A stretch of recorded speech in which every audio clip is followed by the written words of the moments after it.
Apresentamos Dimensões Espirituais do Centro Espírita, um programa do GRESG com Cristina Salgado, baseado no livro de Sueli Caldas Schubert.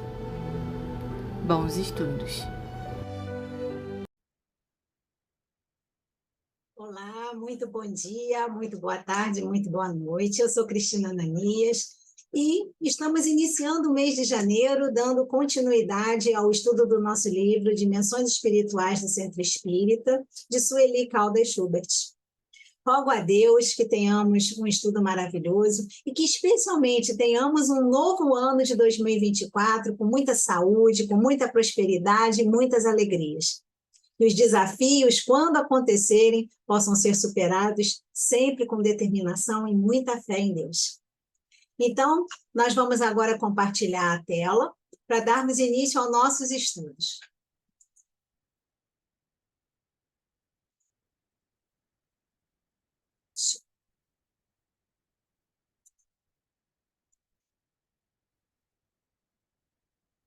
Então, meus amigos, nesse mês nós vamos estudar o capítulo 10, que trata da enfermagem espiritual libertadora. Trazemos, então, uma imagem de um dos estudos que nós fizemos no ano passado, que fala especificamente da casa espírita como um templo, uma escola, uma oficina e um hospital. E nos detivemos especialmente na questão do hospital, por quê? Porque ali nós somos tratados das nossas doenças emocionais, das nossas doenças espirituais, e às vezes também das nossas doenças físicas, não significando, neste caso, que devamos dispensar os cuidados médicos da materialidade, tá certo? Trouxemos também...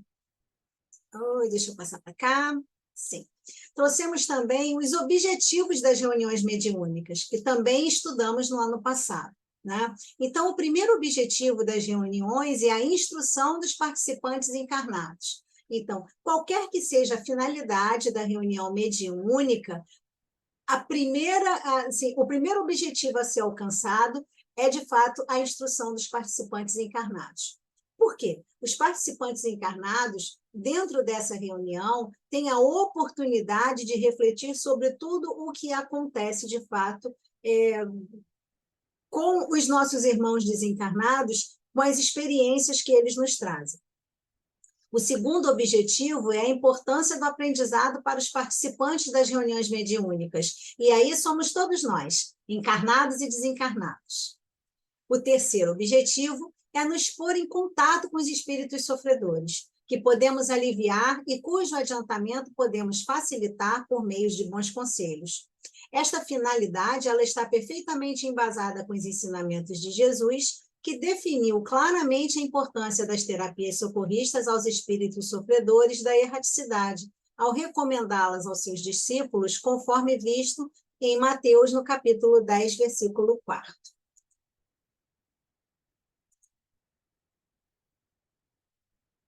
Então, vamos novamente passar para cá. Então, vamos fazer agora umas considerações sobre as sessões mediúnicas. No livro As Fronteiras da Loucura, no capítulo 16, Manuel Filomeno de Miranda nos traz as seguintes observações sobre a importância das reuniões mediúnicas. Ressalvadas outras finalidades expressivas, as sessões práticas ou mediúnicas do Espiritismo assumem igualmente a função consoladora, pelo lenir de saudades e diminuir de dores que propiciam, através do abençoado intercâmbio espiritual, não somente das entidades veneráveis, como daquelas que sofrem, ensinando pela dor a correta vivência do amor. Escola de bênçãos superiores, a sessão de intercâmbio é medicação para os espíritos de ambos os lados da vida, estímulo e prova da sobrevivência, por cujo valioso concurso assumem-se responsabilidades morais e coragem para vencer as vicissitudes do caminho de ascensão.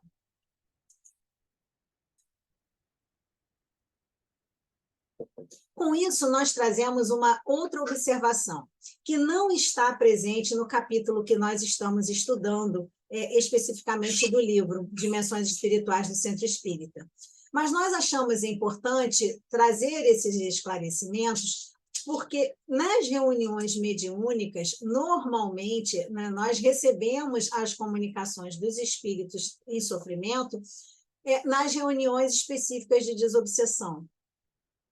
Então, no livro Obsessão e Desobsessão, nós temos que a reunião de desobsessão é um oásis de refazimento espiritual, é um pronto-socorro de espíritos sofredores, é um hospital de amor para os doentes da alma. O aposento destinado à reunião de desobsessão é dentro do templo espírita, o local onde são medicadas mais diretamente as almas. Por que é importante a gente trazer essa informação de uma forma mais completa, diferente do que está no capítulo que estamos estudando no livro da Sueli?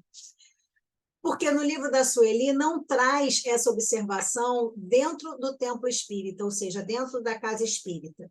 É importante que nós tenhamos consciência, né, relembrando, inclusive, todos os estudos que nós fizemos anteriormente, que dentro da casa espírita nós temos um ambiente propício para que essas reuniões aconteçam, né? Todas as reuniões espíritas, com exceção do culto do Evangelho do Lar, que é uma reunião, né, que se faz dentro do lar, dentro da família, do seio da família, tem um conteúdo espiritual, mas não necessariamente para recepção de mensagens ou para tratar espíritos dentro do ambiente doméstico. Tá? Exatamente porque no ambiente doméstico, em tese, não haverá a proteção necessária para que essas reuniões aconteçam e não haja danos, nem para os espíritos comunicantes e nem para os médicos que receberão essas mensagens.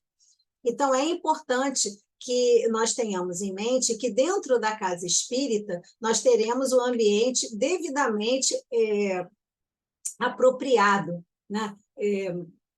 Trabalhado pela espiritualidade de forma a receber essas comunicações e que possam ser tratados esses espíritos e também os participantes encarnados que por acaso estejam ali e tenham necessidade de algum tipo de tratamento específico. É a este ambiente apropriado, revestido de vibrações adequadas e que requer cuidados especiais da espiritualidade maior, que são trazidos os enfermos do espaço para receberem o tratamento do amor. Nenhuma outra medicação existe mais adequada e nem mais bem indicada. As chagas morais, as dores que estão esculpidas no âmago do ser, a tortura do ódio que abrasa aquele que o alimenta, o coração que renegou a Deus e que se apresenta enjaulado dentro de si mesmo, o suicida que se sente morrendo e vivendo em dores superlativas, o infeliz acorrentado às grilhetas do vício. Enfim, todos que representam o cortejo das agonias humanas só alcançarão alívio e tratamento, resposta e orientação na medicação universal do amor.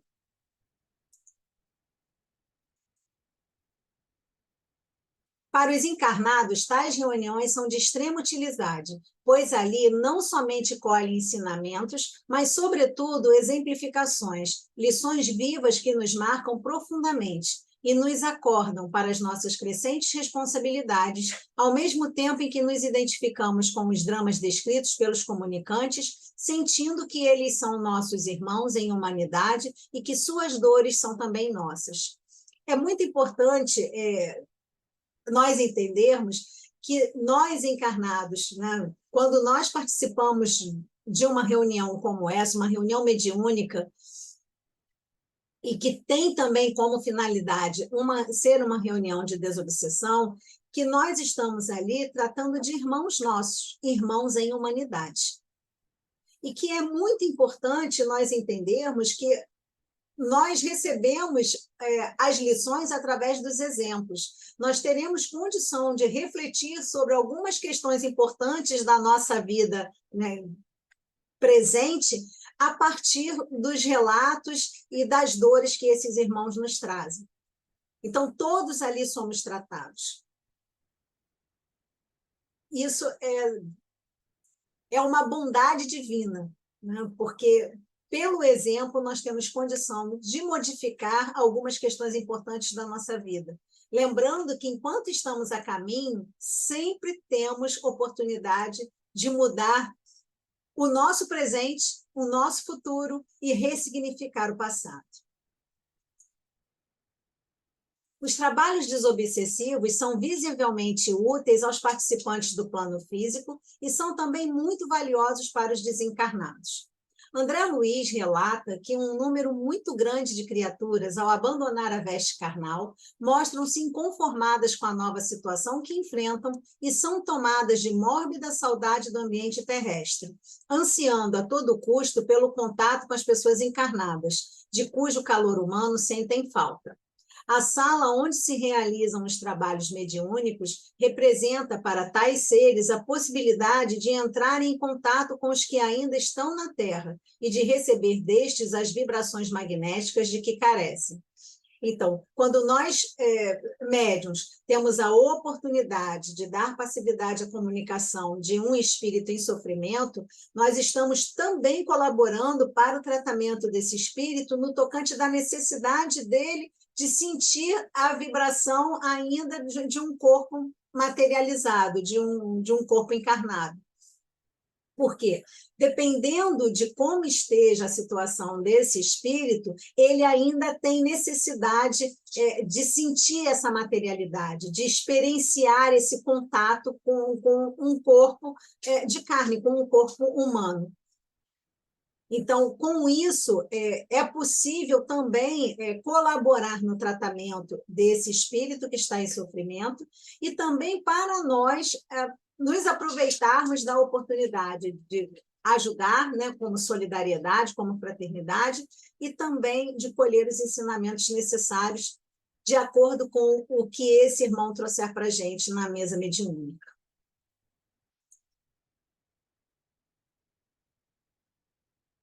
Como nós estamos falando, né, de enfermagem, então eu trouxe a diferença do conceito de enfermagem e medicina para a gente poder entender por que, né, desse título, né, dessa enfermagem espiritual curativa. Então, a enfermagem é a função de quem é responsável pelo tratamento de pessoas enfermas, providenciando remédios, fazendo curativos e cuidando da higiene do paciente. Ou seja, vamos colocar assim de uma forma bem simples. O enfermeiro, a enfermeira, é aquele profissional que cuida diretamente do doente. A medicina é a ciência que estuda a saúde como um todo. O seu objetivo é prevenir e combater doenças, manter a qualidade de vida e promover o bem-estar, seja ele individual ou coletivo. Ou seja, o médico ele vai colaborar na descoberta do mal que nos aflige e trazer para a gente, né, o tratamento necessário para que a gente possa voltar a ter saúde. Então, enfermagem espiritual libertadora. Dentre as atividades que os benfeitores espirituais realizam durante as sessões mediúnicas, devemos ressaltar aquela que o espírito Manuel Filomeno de Miranda denomina de enfermagem espiritual libertadora. Pelo seu alcance e importância, sendo um capítulo do livro Temas da Vida e da Morte, e que estudaremos de forma mais detalhada aqui. No processo de libertação psíquica dos componentes que constituem a organização somática, ou seja, a organização física, após o fenômeno da morte biológica, há espíritos que, por falta de educação mental em relação aos quesitos superiores, se demoram anos e até séculos em lamentáveis fixações que os infelicitam e perturbam. Com relação a isso, nós podemos relatar assim, inúmeras razões. A primeira é que, normalmente, nós, quando estamos encarnados, damos muito pouca importância às questões espirituais. E isso não tem nada a ver com a religião, tem a ver com a questão da espiritualidade mesmo. Nós nos prendemos às questões materiais, de precisamos trabalhar, precisamos ter dinheiro, precisamos ter bens, precisamos ter carro, precisamos viajar, ou seja, tudo o que nós temos do ponto de vista material. esquecendo-nos que, na verdade, nós temos uma outra vida, pelo menos aqueles que acreditam numa vida após a vida, né? Que nós temos uma outra vida e que é para lá que a nossa alma vai quando a gente desencarna, quando a gente não tem mais esse corpo de carne. Então, essa é uma questão. A outra questão pode se dar também com relação a sentimentos, né? Sentimentos de ódio, desejo de vingança, a pessoa não estava realmente preparada para deixar o corpo de carne, às vezes pela questão do suicídio, enfim. Há várias razões que podem levar o espírito a se manter nessa situação de fixação que pode perdurar por anos, séculos, e às vezes um pouco mais do que isso. Então, desacostumado às emoções elevadas e vivendo somente os fenômenos da sensação, apegam-se às impressões perniciosas, ou seja, prejudiciais, negando-se a aceitar a condição de desencarnados. E, graças a tal conduta, tombam em estados de alucinação, hibernação e doenças que são sequelas daquelas que lhe vitimaram o corpo.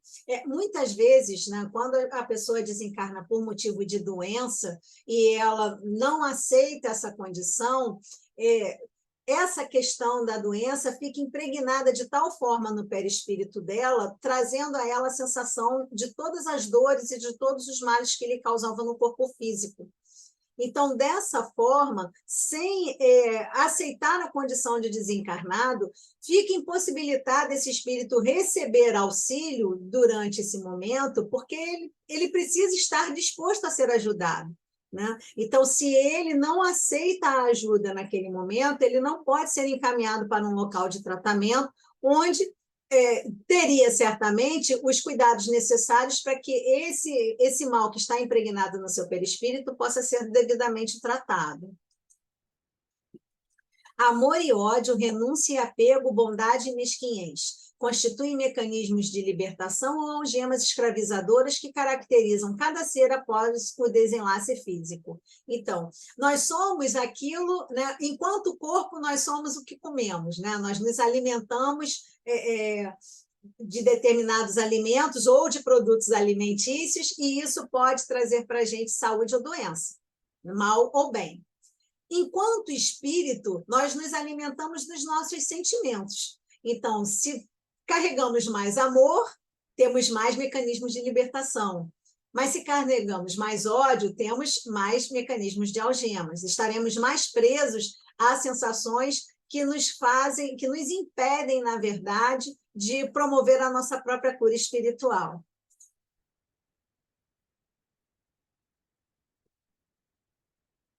Vícios e costumes mórbidos que encarceraram nas jaulas das paixões os que se lhes entregaram, continuam como necessidades poderosas, exigindo que os seus aficionados busquem o prosseguimento da insânia na vinculação a companheiros terrenos igualmente descuidados, o que gera obsessões de largo porte. Aqui eu achei interessante fazer esse grifo, porque, às vezes, as obsessões acontecem não por um vínculo emocional propriamente dito, mas pelo vínculo do comportamento. Então, a nossa frequência, se estiver baixa, vai alcançar a frequência de um outro espírito que esteja nessa mesma frequência baixa e que se alimente de vícios e comportamentos que a gente esteja praticando naquele momento. Então, é muito comum que em determinados lugares, né, haja assim, uma grande frequência desses espíritos de baixa frequência, que vão procurar os lugares onde os seus vícios são praticados, e eles se ligam aos encarnados que estejam também naquela frequência baixa. Então, é por isso que é muito importante nós termos em mente que não é somente o lugar que frequentamos, mas os costumes que nós temos, os vícios que nós adquirimos e a nossa frequência, se ela está alta ou baixa, como é que nós estamos dentro desse ambiente, qual é a nossa motivação para estar frequentando esse lugar e praticando esses atos, esses vícios, para que a gente possa também ter consciência de que não estaremos sozinhos nisso. Então, ao abordar esse capítulo, a Sueli diz que, após tecer preciosas considerações a respeito de processos de libertação psíquica de espíritos desencarnados, que, por falta de entendimento em relação aos valores superiores da vida, permanecem presos por largo tempo, até séculos, a fixações mentais perturbadoras, relaciona os benefícios do intercâmbio mediúnico no consolo e auxílio mais direto a esses nossos irmãos. Certamente que antes dessa enfermagem espiritual direta, terapêuticas várias já eram utilizadas nas áreas de socorro da espiritualidade, conforme ainda acontece. Ou seja, nós sabemos, e já estudamos isso também, né, que quando esses espíritos eles são recebidos nas reuniões mediúnicas, já há um preparo da espiritualidade para que esse espírito possa ser tratado naquela reunião. Então, todo aquele conjunto é avaliado. A condição dos médios, a condição da casa espírita, a condição daquele espírito que será o espírito comunicante daquela noite. Se todos presentes, né, todos encarnados presentes naquela reunião, terão condição de realmente receber aquele tipo de trabalho. Então, tudo isso é avaliado. Tudo isso já é preparado na espiritualidade para que, quando essa reunião aconteça, esse espírito possa ser recebido e devidamente tratado, dentro dessa terapêutica da enfermagem espiritual.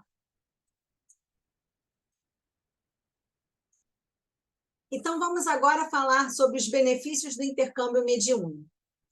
Proporcionam aos membros do grupo socorrista lições proveitosas. Então, essas lições proveitosas, elas são proporcionadas a nós, do grupo mediúnico, dos encarnados, e também aos espíritos que participam dessa reunião, né? Nós devemos lembrar que no livro que nós vamos fazer referência aqui ao estudo nesse momento, que é o Mecanismos da Mediunidade, André Luiz e Hilário, junto com Aulus, estarão participando, né, de uma reunião mediúnica na casa do médium Raul Silva, e eles estão ali também aprendendo várias questões, né, com relação a instrumentos utilizados, com relação ao comportamento dos médiuns participantes do grupo, enfim. Então, há aprendizado para os dois lados. Melhor compreensão da lei de causa e efeito. Então, nós temos a oportunidade, né, especialmente nós encarnados, de refletirmos sobre as histórias, sobre o que acontece, né, com aqueles irmãos, de forma que a gente possa avaliar algumas questões da nossa vida e buscar os acertos necessários, né? Como já falamos hoje, nós devemos lembrar que estamos a caminho e que sempre temos oportunidade de consertar algumas coisas. Exercício da fraternidade, possibilitando aos encarnados, ao se sensibilizarem com as dores dos que se comunicam, melhor atenderem os que os cercam, no plano físico, minorando-lhes os sofrimentos. Ou seja, nós sabemos que cada um de nós tem as suas próprias provas, as suas próprias expiações, e que nós não podemos, né, viver a prova do outro, mas nós podemos ajudar naquilo que for possível. Né? Sempre podemos agir com fraternidade e solidariedade em relação àqueles que sofrem dores diferentes das nossas, da mesma forma que também somos auxiliados, tanto do ponto de vista espiritual quanto do ponto de vista físico. Então, é uma oportunidade também de nós refletirmos e exercitarmos melhor a nossa fraternidade enquanto estamos aqui. Tornam-se possíveis cirurgias perispirituais, enquanto ocorre a comunicação, bem como outros processos socorristas mais específicos que visam a beneficiar os que estão presos às reminiscências carnais, por eles vitalizadas com a mente viciada, construindo por si mesmos os próprios sofrimentos. Ou seja, é possível atender esses espíritos, né, em sofrimento com algumas questões, algumas cirurgias perispirituais que vão variar de acordo com o caso de cada um deles. Então, nós não vamos especificamente tratar desse assunto, lembrando que essa cirurgia perispiritual ela pode também acontecer numa reunião específica de tratamento médico, que não é o caso que nós estamos falando aqui. Tá? Nós estamos aqui tratando especificamente desse intercâmbio mediúnico com relação a essa enfermagem espiritual libertadora, tratando mais de uma forma mais específica a questão dos desencarnados e as lições que nós, enquanto médiuns, podemos aprender de todo o trabalho que está sendo realizado. Porque o perispírito possui os mesmos órgãos que o corpo físico. Quando ocorre o fenômeno da psicofonia, duas ocorrências se dão. Então, durante o acoplamento perispiritual, os desencarnados ajustam a sua organização à do médium e volvem ao contato com aqueles que eles não registravam a presença, não os ouviam, não os viam. Nessa fase, podem dar expansão aos sentimentos que os atormentavam, aliviando-se, e com o atendimento esclarecedor que recebem, modifica-se-lhe o estado íntimo. Nós vamos entender o porquê do grifo do atendimento esclarecedor.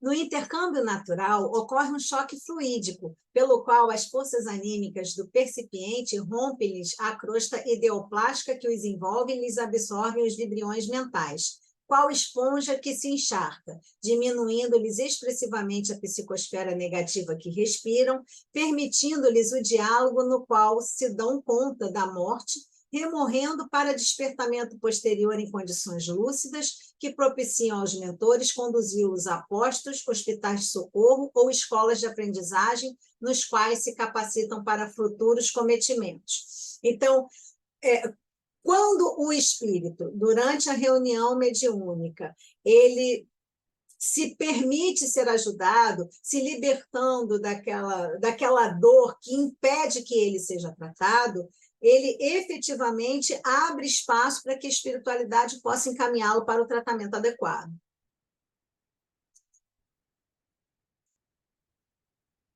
As equipes de encarnados e desencarnados se exercitam na caridade anônima. A possibilidade que têm os espíritos que ainda permanecem em faixas muito baixas do psiquismo, impregnadas de teor venenoso e que não conseguem sintonizar com os benfeitores da espiritualidade, conseguirem, através do diálogo com os encarnados, o despertar para uma visão diferente da vida.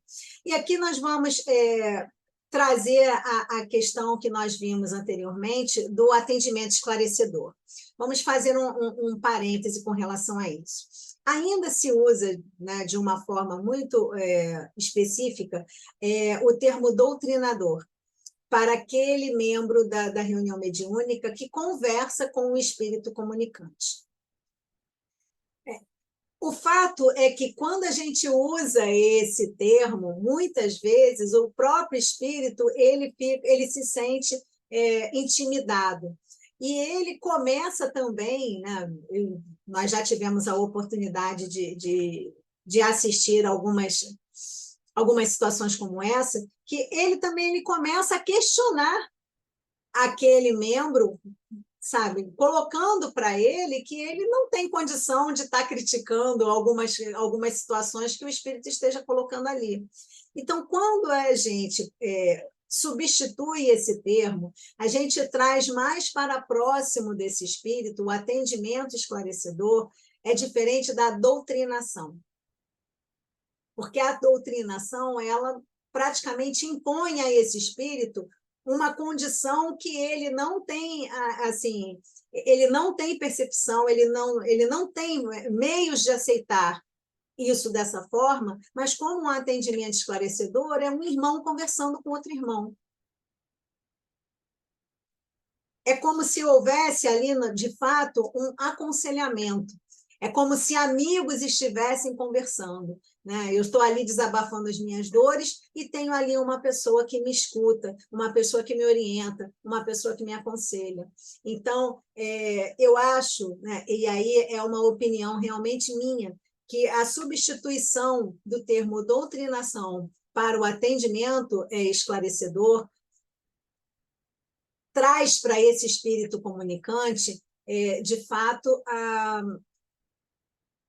a sensação de que ele ali ele está sendo ouvido, ele está sendo abraçado, ele está sendo acalentado e não doutrinado. Então, dessa forma, né, a gente pode aproveitar essa oportunidade e esses espíritos, mesmo ainda que eles estejam empedernidos, eles recebem aquela conversa de uma forma mais amena, de uma forma mais suave. Então, Manuel Filomeno de Miranda comenta que há quem objete contra essa psicoterapia ou enfermagem espiritual aos desencarnados. Pessoas respeitáveis sugerem outros métodos de doutrinação em massa ou de técnicas mais sofisticadas, informando que os médiuns de psicofonia, pelos quais se apresentam os enfermos, sofrem muito. Pretendem poupá-los ao constrangimento e à ação fluídica desses comunicantes em desequilíbrio. A mediunidade é, no entanto, um instrumento de serviço que, à luz da doutrina espírita, se transforma em mecanismo de promoção e dignificação moral e espiritual do próprio medianeiro. Quanto mais serve o médium educado nas lides espíritas, mais se aprimora e se felicita com amplas percepções. O intercâmbio com os espíritos infelizes e perversos nos serviços especializados de forma alguma gera prejuízo para o indivíduo portador de mediunidade ou para as suas faculdades. Ao contrário, falo granjear méritos e amigos que o aguardarão reconhecidos. Opa, saiu. Posteriormente, quando lhe ocorrer também a desencarnação. Aqui é muito importante nós abrirmos um parêntese, levando em consideração a tudo que nós já estudamos até aqui. Nós sabemos que a homogeneidade do grupo mediúnico depende de prática, depende de disciplina, depende de estudo. Então, o médium que já consegue ter pelo menos essas três qualidades, ele já traz, de fato, a capacidade pessoal de estar à frente de um trabalho dentro da magnitude que seja proposta pela espiritualidade. A espiritualidade, por sua vez, só vai trazer àquela reunião mediúnica espíritos que aquele grupo tenham condições de tratar. Então, de forma alguma, será recebido ao tratamento naquela mesa, naquela reunião mediúnica, um espírito que aquele grupo não tenha condição de tratar. Inclusive, antes de começar a reunião, né, do dia, a espiritualidade, o grupo espiritual responsável pela reunião, vai avaliar se aqueles médiuns têm condição de realmente atender aos espíritos que estavam programados para aquele dia. Nós estudamos isso também. Então, essa posição de que o médium ele não tem capacidade de auxiliar através da psicofonia, ela já é automaticamente derrubada por conta de todas as questões que nós já colocamos aqui, por conta de tudo que nós já estudamos aqui, né? Então, quanto mais aquele grupo for fechado em termos de disciplina, em termos de assiduidade, em termos de estudo, que o responsável, né, o diretor, o dirigente desse grupo, ele também se comprometa com esse grupo ao ponto de colaborar para que se veja a questão da frequência, se propor estudos em grupo, para que esse grupo melhore cada vez mais. A espiritualidade que é responsável por esse grupo vai trazer os espíritos de acordo com os espíritos sofredores, de acordo com a capacidade que aquele grupo vai adquirindo através também da prática, através do estudo, através da assiduidade, através de todas aquelas condições que nós já conhecemos em relação àquilo que nós, como médiuns, temos o dever de cumprir, para que nós possamos ser, de fato, bons colaboradores com o trabalho, né? Lembrando que somos uma equipe. Então, a equipe dos desencarnados contam com a equipe dos encarnados e cada um tem as suas responsabilidades. Nós assumimos compromissos e, quando assumimos compromissos, devemos cumpri-los.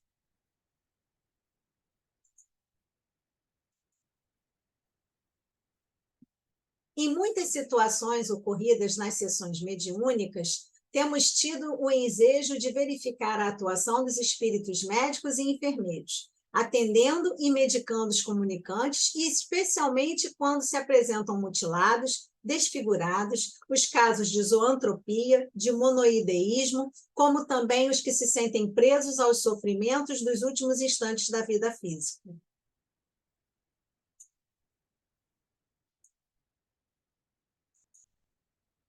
E aqui nós vamos trazer os conceitos de zoantropia e monoideísmo. Zoantropia define-se, né, vem do latim, então é a união de zoo, antrope, mais ia, como sendo uma perturbação mental em que o enfermo se acredita convertido em um animal, sendo também aplicável o termo a metamorfose perispirítica, por meio do processo de indução hipnótica, em que o espírito desencarnado, ainda inferiorizado, ganha a forma animalesca. O monoideísmo é o estado patológico caracterizado pela tendência de uma pessoa retornar sempre em seu pensamento, em sua palavra, a um só tema. É a ideia fixa, ou estado de consciência mórbida, que se caracteriza pela persistência de uma ideia que nem o curso normal das ideias, nem a vontade conseguem dissipar. Ou seja, qualquer que seja o assunto, ele vai voltar sempre a um ponto definido por ele. Convém lembrar que esses nossos irmãos comunicantes, mesmo com todas essas características perispiríticas, recebem antecipadamente uma preparação adequada por parte dos espíritos especializados, a fim de atenuar as suas vibrações maléficas, desarmônicas, que prejudicariam os médios que o sintonizassem, né? E aí a gente lembra do que já estudamos, com relação a todo o preparo espiritual que acontece para que esses espíritos possam ser recebidos nas reuniões, considerando também as características e potencialidades daquele grupo mediúnico e da casa onde esse grupo se reúne.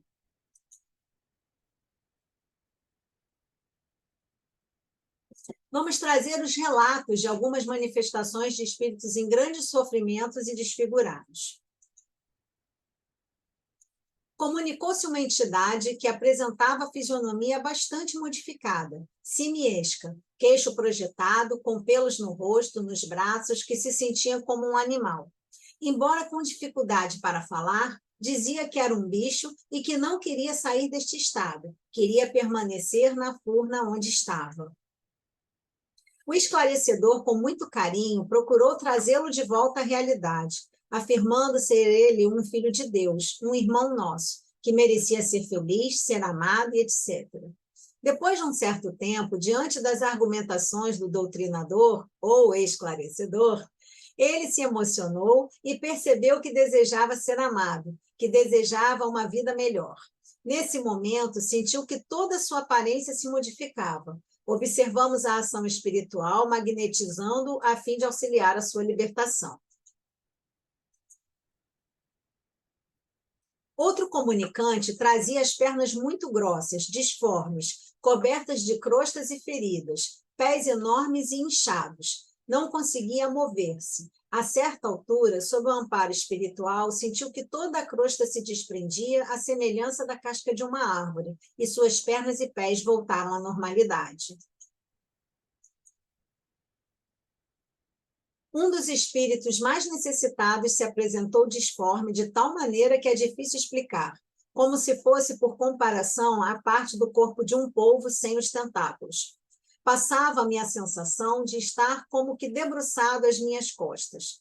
Permaneceu poucos minutos, o suficiente para ouvir ou sentir uma prece feita pelo doutrinador.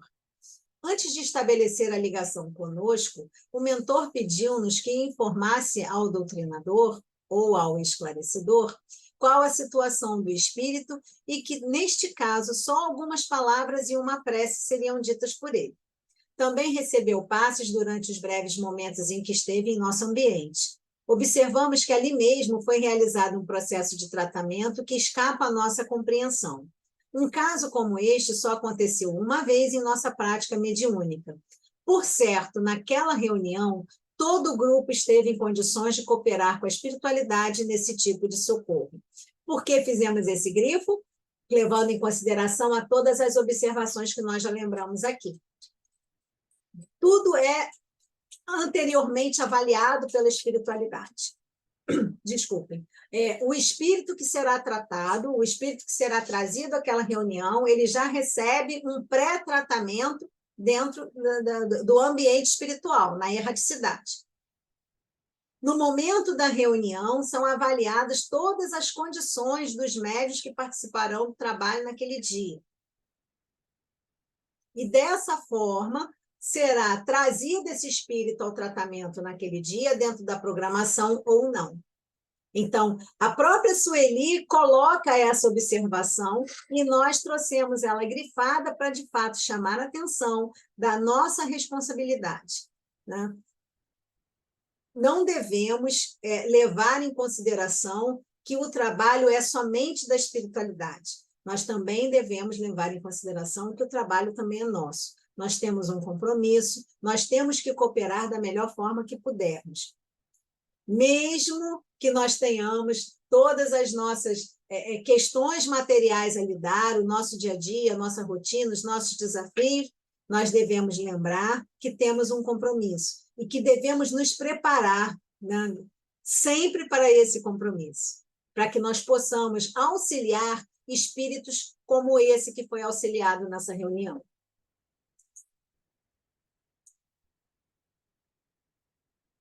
Tivemos também o ensejo de perceber e dar passividade a espíritos com forma ovoide, que, de certa maneira, se assemelham um pouco com este acima citado, ou seja, o que nós tratamos agora anteriormente, com a forma do polvo. A aproximação destes ovoides é desgastante para o médium, havendo necessidade de passes durante o processo de ligação mental. O doutrinador deve proferir algumas palavras de reconforto e uma prece para beneficiá-lo, quando então é encaminhado pelos enfermeiros espirituais. Como é óbvio, tais entidades não têm condições de falar. A questão da aparência dos espíritos é abordada pelo codificador em O Livro dos Médiuns, na segunda parte, no capítulo 6, das manifestações visuais, sendo que no item 100, na pergunta 30, se lê: poderiam os espíritos apresentar-se sob a forma de animais? Então, o espírito comunicante responde: isso pode dar-se, mas somente espíritos muito inferiores tomam essas aparências. Em caso algum, porém, será mais do que uma aparência momentânea. Chegamos ao final desse estudo e, para a nossa leitura de reflexão, trouxemos uma página do Emmanuel, né, a prática mediúnica. Tudo na vida é afinidade e comunhão sob as leis magnéticas que lhe presidem os fenômenos. Tudo gravita em torno dos centros de atração e sustentação de forças determinadas e específicas no plano em que evoluímos para a ordem superior. A mediunidade não pode igualmente escapar a semelhantes impositivos.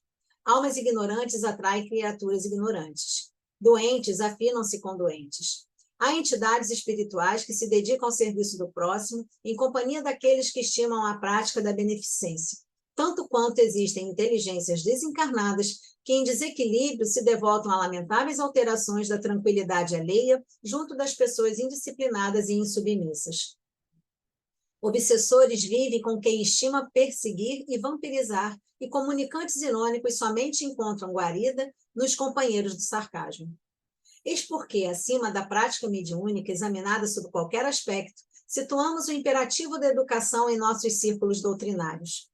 Amontoam-se vermes onde se congregam frutos desaproveitados ou apodrecidos, assim como a luz brilha onde encontra força ou material que lhe sirvam de combustíveis. O médium receberá sempre de acordo com as atitudes que adota para si mesmo perante a vida. Se irado, sintoniza-se com as energias perturbadas do desespero. Se preguiçoso, vive à vontade com os desencarnados ociosos. Quem deseja crescer para a espiritualidade superior não pode menosprezar o alfabeto, o livro, o ensinamento e a meditação. Mediunidade não é a exaltação da inércia ou da ignorância. O médium, para servir a Jesus de modo positivo e eficiente no campo da humanidade, precisa afeiçoar-se à instrução e ao conhecimento, ao preparo e à própria melhoria, a fim de que se faça filtro de luz e paz, elevação e engrandecimento para a vida e para o caminho das criaturas. Jesus é o nosso divino mestre. Eduquemo-nos com ele, a fim de que possamos realmente educar. E no próximo mês, estudaremos o capítulo O Dirigente. Assim, dessa forma, chegamos ao encerramento desse estudo. Lembrando que, para qualquer dúvida, entre em contato conosco através dos nossos canais. Desejamos estar com vocês no próximo mês. Até lá!